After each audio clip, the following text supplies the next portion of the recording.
Well, good morning. Excuse me. Today is Tuesday, December 15th.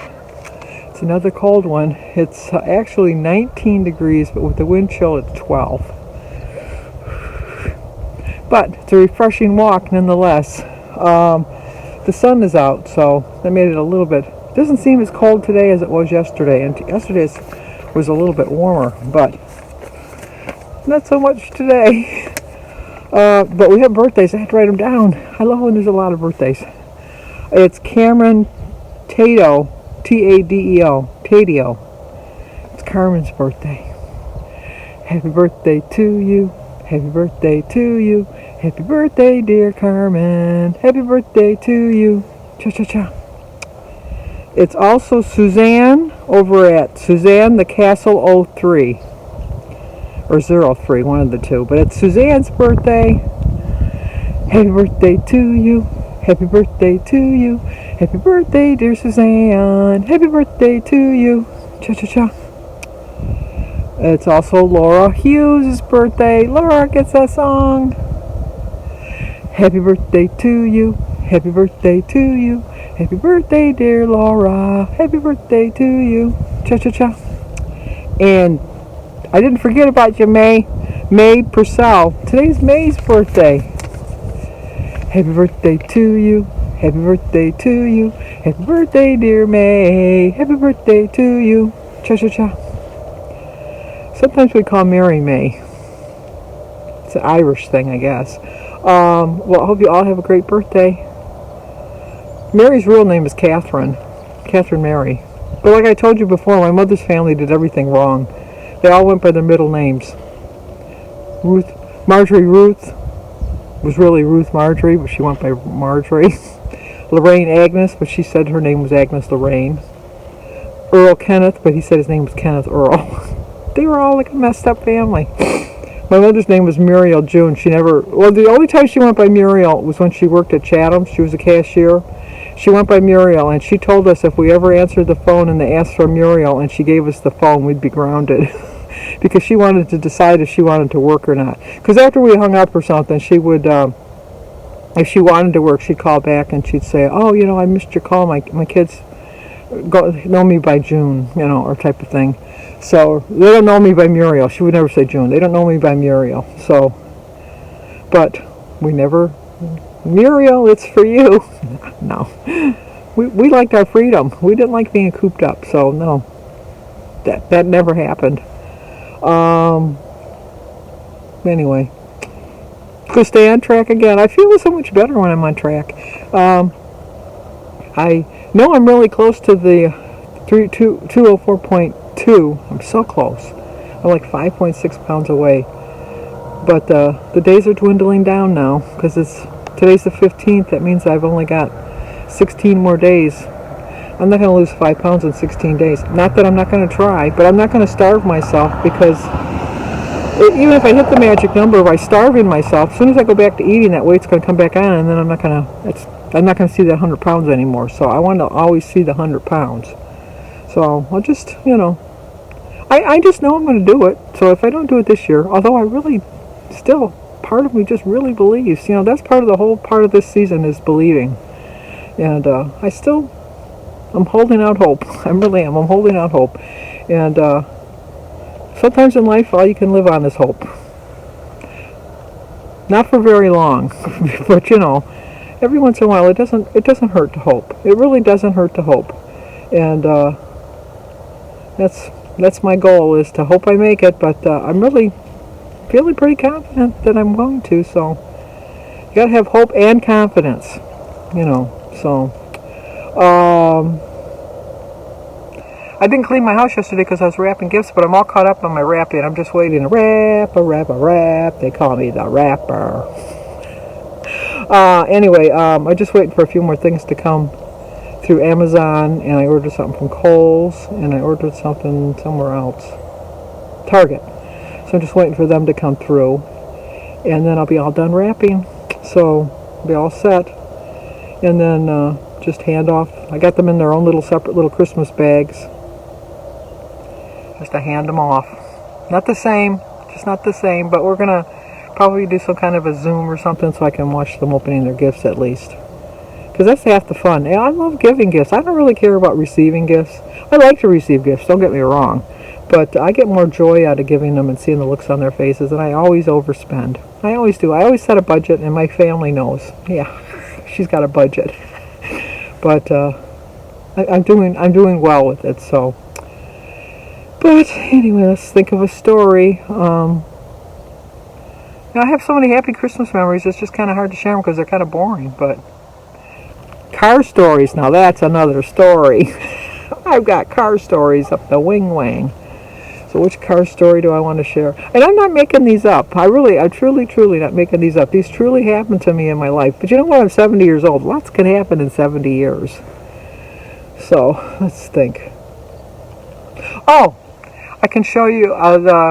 Jim had a car. He had a Buick Special. When we were in high school, he had a full-time job that he worked afternoons. I don't know how he did it, but he worked afternoons, and on the weekends he worked as a short order cook at a restaurant called Biff's, and he was like stocking his money away. He was just like putting it all away because he wanted to get a car. And his family was a big Buick owners. They always had to have a Buick. And that reminds me of another car story, but I'll tell that one another day. But anyway, he had bought in 69, just before he got drafted. Yeah, in 69, like right after it was right when after we graduated, so it would have been in 68. We graduated in 68, the summer of 68. He bought a 1963 Buick Special. It was white. Oh, it was in perfect condition, and it looked like it just drove off the lot. It was like perfect. And he babied that car like you wouldn't believe. It was like his second love, because I was his first love. I had to keep reminding him of that, although and your first love, the cars come second. But kind of reminded me of when I was watching The Neighborhood last night, when Calvin had the car that she felt jealous of because it was his second love. But anyway,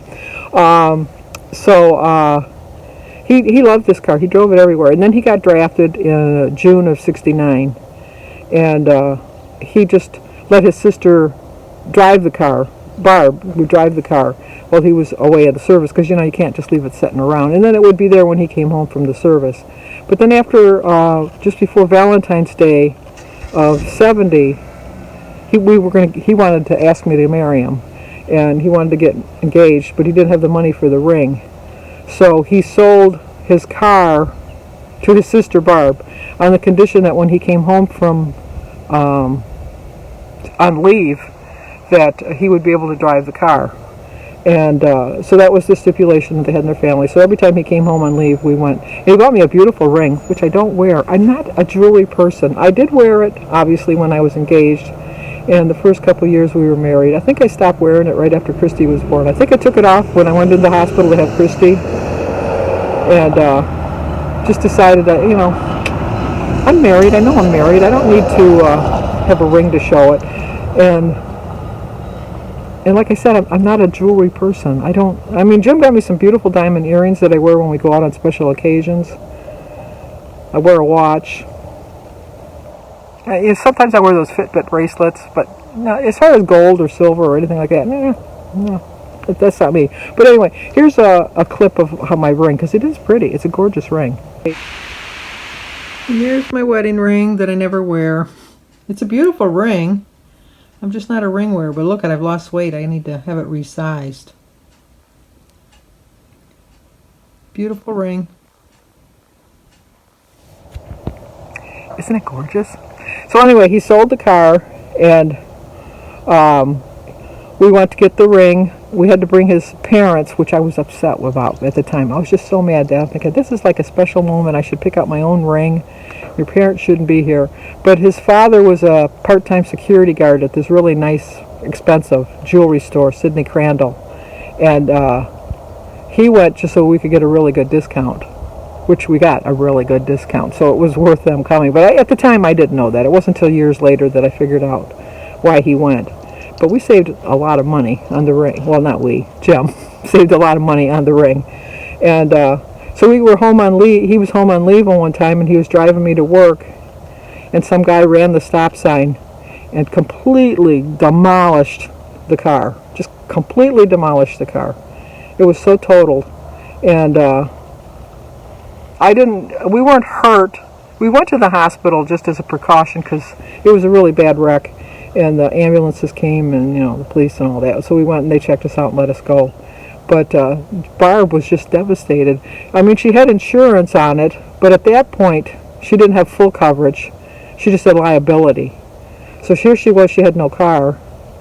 And Jim had no money because he had given me the ring already, and I wasn't giving up that ring. So he had to, with his pay from the Army, he had to, so much a month, he had to help her make her a car payment because Jim's parents lent her the money to get a car. And then when he had to pay so much a month to help her towards paying the car payment, till he paid off what she had paid him for the car. So it was like an equal, because she hadn't had the car that long, maybe 6 months, if that. So he eventually paid her off, paid off what he owed on the thing. But anyway, I got a gorgeous ring out of the deal. Barb did get a better car because it was a little bit newer car, so she was happy with that. But since Jim didn't have a car when he came home on leave, because Barb was not going to give up her car anymore, at that point I had a car, and that will lead into my next car story, because there's a car story involved with that. Tune in tomorrow, dun, dun, dun, to find out what happened with that car, because, spoiler alert, something happened to that car too. So, okay, let's get on with the day. I'm going to be very good today again. Well, not very, very good. I shouldn't say it like that. I'm going to eat healthy and be happy about my healthy choices and not feel begrudgingly that I'm taking the choices that I'm doing, because everything I have on my menu today I want. So it's not a chore. It's something I'm really looking forward to. So, okay, see you at breakfast. Okay, as soon as my water boils, I'm going to have some tea. I'm going to have some apple cinnamon tea today for my flavor. And as you can see, a fruit platter and my oatmeal. So today is Tuesday, December 15th. My quote is, once you choose hope, anything is possible. And my water's boiling over. Anyway, 4 points for half a cup of oatmeal, 1 point for a quarter cup of 2% milk, and 0 for my eggs, my fruit, and my tea. 5 points. I still have 18 points left for the rest of the day. Okay, for dinner, I'm going to have a ham and cheese sandwich with some crackers, some chili, and the tea that I got, the imitation Starbucks passion lemonade tea that Joan from Joan's Point and Plate put me on to, which I really like. It's a 13-point dinner, 1 point for my 4 ounces, or 1 ounce of ham rather, 4 points for an ounce of provolone cheese, 2 points for my Carb Master wrap, 2 points for the crackers, and 4 points for the chili, 0 for the tea. Earlier, I had a snack of a quarter cup of nuts for 5 points, so I ended up right at 23 points today. Well, I did drive by the post office, but the line, you couldn't even get into the parking lot. We have a very small post office, I keep telling you that, but I mean, it was like ridiculous. So the traffic was all backed up on the main road, and people were trying to get in from different, like to go right or to turn left, and I thought, I'm just going to go early tomorrow morning and see. Because I couldn't even get a parking spot even if I would have been able to get into the lot. So I did my Monday cleaning today because I was so busy wrapping presents yesterday, so I spent most of the day cleaning the house. And then I had a couple more gifts arrive. I just don't like this online shopping. I mean, it's way more convenient, and it keeps you in check as how much you're going to spend. I agree with all of that, but I like going to the stores because a lot of times, like, I'm going online and I'm looking and I'm trying to figure out what I'm going to get somebody. Whereas if I'm in the store, something will catch my eye and I'll think, you know what, that's what they want. But it's 1 year, because next year is going to be better. I just know it. So anyway, that's going to do it for tonight. I'm going to get my pajamas on here pretty soon. That's what I like when it gets dark so quickly, that you can get your pajamas on and not feel guilty. And then, is anybody else watching Big Sky? Today's the winter finale. I mean, they've only shown, what, 4 episodes, I think? Maybe 5. Maybe this is the 5th one. It's already the winter finale. Go figure. So Jim and I watched that, and then been checking on YouTube. There really hasn't. I got a couple videos I got to watch, but other than that, I think I'm pretty much caught up. Another day. Plus, I stayed on plan today. Even better. I didn't have lunch today. That's what I love about when I get so busy. I forget to eat. Who'd have thought? You know, like when you were growing in high school and your friends would say, "Oh, I forgot to eat," and you know, like your skinny friends, "Oh, I forgot to eat," and I'd go, "Oh, I shouldn't have done that. That's not nice." I'm trying to be politically correct. Jim loves Turner Classic Movies, and so now they have a new classification. You know, like R is for restricted, and L is for language, and V is for violence. Now they have one that's OC, out of date content, because all of his movies are not politically correct because they're like bad, and as far as that goes. So and shooting somebody, that's not nice either. But it's just like, you know, when you had that skinny friend, "Oh, I forgot to eat," and I'm thinking, "Oh yeah, you forgot to eat." Well, you know what? Now I forgot to eat, and it was a nice feeling. I think you should listen to your body cues. I really do, and I think that if I would have been really that hungry, my body would have said, "Hey, Sandy, stop, go eat something," but it didn't. So I really think I was hungry for food. But hope. Let's hope, hope, hope. If it's meant to be, it's meant to be. That's all I can say, and I think it's meant to be. I really do. So if things didn't come out the way you hoped for today, there's always tomorrow. You can always hope for tomorrow, because tomorrow is always better. It's always only a day away. As always, stay safe, and I will talk to you guys tomorrow.